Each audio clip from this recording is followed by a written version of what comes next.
একদম কম রান্না করেছি, বর্ষার দিনে একদম রান্না করতে ইচ্ছা করছে না, তাই আজকে একদম হালকা ফুলকা রান্না। কি কি রান্না করেছি দেখিয়ে নি। চলো চলো, পড়ে গেলে পড়ে গেলে পড়ে গেলে পড়ে গেলে পড়ে গেলে পড়ে গেলে পড়ে গেলে পড়ে গেলে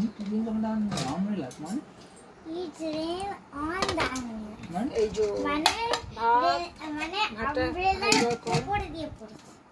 বড়া, মাছের ডিমের বড়া ভাজা, মুসুরির ডাল, টমেটো পেঁয়াজ ফোড়ন দিয়ে মুসুরির ডাল, পুঁই শাক মাছের মাথা দিয়ে, বাটা মাছের ঝাল,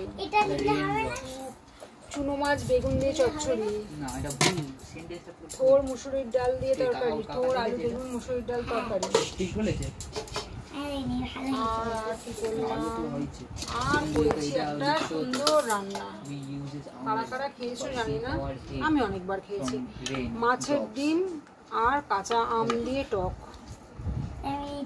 মাছের ডিম কাঁচা আম দিয়ে টক, এটা দারুণ টেস্ট। আর আমের চাটনি, এটা আগের, এটা মানে কালকের আমের চাটনি, এটা আজকে করিনি, এটা কালকে। ও আর একটা জিনিস তো দেখানো হয়নি, ভুলে গেছি, এত কম রান্না করেছি না সব ভুলে গেছি। এই যে কাতলা মাছ আলু পটল দিয়ে, কাতলা মাছ আলু দিয়ে পটল এরকম লম্বা লম্বা করে কেটেছি, এইটুকুই রান্না। খেয়ে নিন, বর্ষার দিনে খিদে পেয়ে গেছে, বড় থেকে শুরু করি। ও গন্ধরাজ লেবু, water drops, drops DROPS, water drops fall in there. এত বড় ঘর না, কোথায় রাখবো বুঝতে পারছি না, করে না যায়। আর শুরু করে দিই, টাটা।